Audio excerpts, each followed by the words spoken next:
യേശുവിന്റെ നാമത്തിൽ നിങ്ങൾക്ക് എന്റെ സ്നേഹവന്ദനം. വിശുദ്ധ വേദപുസ്തകത്തിൽ മത്തായി എഴുതിയ സുവിശേഷം 27-ാം അധ്യായം അതിന്റെ 1 മുതൽ 10 വരെയുള്ള തിരുവചന വേദഭാഗങ്ങളിൽ യൂദയുടെ അനുധാവനത്തെയും തുടർന്ന് യൂദയുടെ മരണത്തെക്കുറിച്ചുമാണ് പ്രതിപാദിച്ചിരിക്കുന്നത്. അതിനെയാണ് ഞാൻ നിങ്ങളുടെ മുമ്പിൽ മോണാക്ട് രൂപത്തിൽ അവതരിപ്പിക്കുന്നത്. ഒരു ദിവസം ഹെരോദാവിന്റെ കൊട്ടാരത്തിൽ യേശു യേശു യേശു ആരാവൻ നമ്മെ വെള്ള തേച്ച ശവക്കല്ലറകളിൽ വിളിച്ച് അധിക്ഷേപിച്ചവൻ. അങ്ങേ കാണാനായി ഒരുവൻ പുറത്ത് കാത്തു നിൽക്കുന്നു. കടന്നു വരാൻ പറയട്ടെ. നമുക്കിപ്പോൾ ആരും കാണണ്ട. കണ്ടിട്ട് ശോഭാലക്ഷണമാണെന്ന് തോന്നുന്നു. എങ്കിൽ കടന്നു വരാൻ പറയൂ. അവിടെ യൂദ കടന്നു വരികയും വെറും 30 വെള്ളിക്കാശിനു വേണ്ടി തന്റെ ഗുരുനാഥനെ ഒറ്റുകൊടുക്കുകയും ചെയ്തു. തന്റെ ഗുരുനാഥനെ ക്രൂശിലേറ്റാൻ പോകുന്നു എന്നറിഞ്ഞ യൂദ അനുതപിച്ച് ആ 30 വെള്ളിക്കാശുമായി വീണ്ടും മഹാപുരോഹിതന്മാരുടെ അടുക്കൽ മടങ്ങിയെത്തി. അല്ല, സ്വന്തം ഗുരുനാഥനെ ഒറ്റുകൊടുത്ത യൂദയും എത്തിയല്ലോ.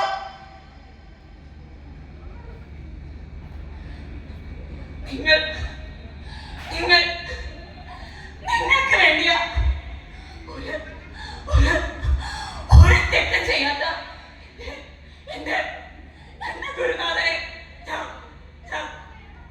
30 വെള്ളിക്കാശ് തന്നത്. ഈ പണം എടുത്തിട്ട് നിങ്ങൾ എനിക്ക് എന്റെ ഗുരുനാഥനെ മടക്കി തരണം. അതിനെ ഞങ്ങൾക്കെന്ത്? നീ തന്നെ നോക്കിക്കൊള്ളുക.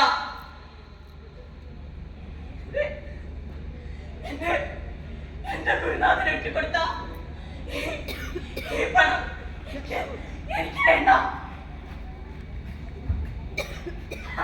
അങ്ങനെ അവര് കൊടുത്ത 30 വെള്ളിക്കാശും നമ്മുടെ കയ്യിലായി. പക്ഷേ നാം ഈ പണം കൊണ്ട് എന്താ ചെയ്യുക? നമുക്ക് ഈ പണം പരദേശികളെ കുഴിച്ചിടുവാനായി കുശവന്റെ നിലം വാങ്ങാം. മഹാപുരോഹിതന്മാർ അങ്ങനെ തന്നെ ചെയ്തു. എന്നാൽ യൂദയുടെ മനസ്സിൽ അവന്റെ പശ്ചാത്താപം അപ്പോഴും അവനെ അലട്ടുന്നുണ്ടായിരുന്നു. അങ്ങനെ ഒടുവിൽ യൂദ സ്വയം ജീവനെടുക്കുവാനായി തീരുമാനിച്ചു.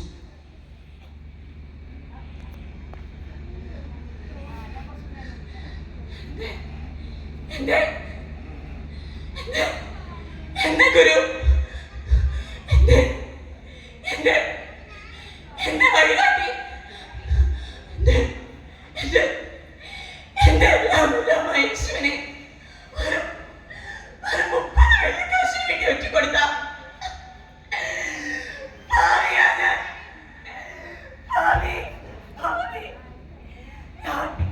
ഞാൻ കുറ്റമില്ലാത്ത രക്തത്തെ കാണിച്ചു കൊടുത്ത് ചെയ്തു.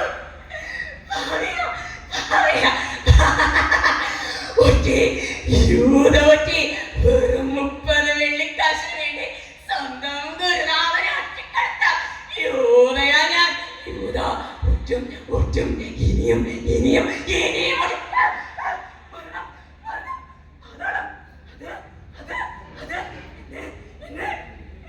എന്നെ നോക്കി ചിരിക്കുന്നു. എന്റെ ഗുരുനാഥനെ ഒറ്റിക്കൊടുത്ത ഞാൻ മരിക്കണം. യൂദ മരിക്കണം.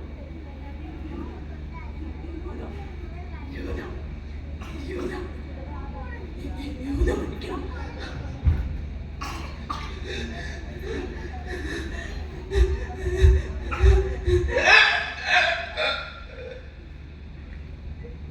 അങ്ങനെ യൂദ സ്വയം ജീവനൊടുക്കി. ഇതോടെ എന്റെ മോണാക്ട് ഇവിടെ പൂർണ്ണമാകുന്നു. നന്ദി, നമസ്കാരം.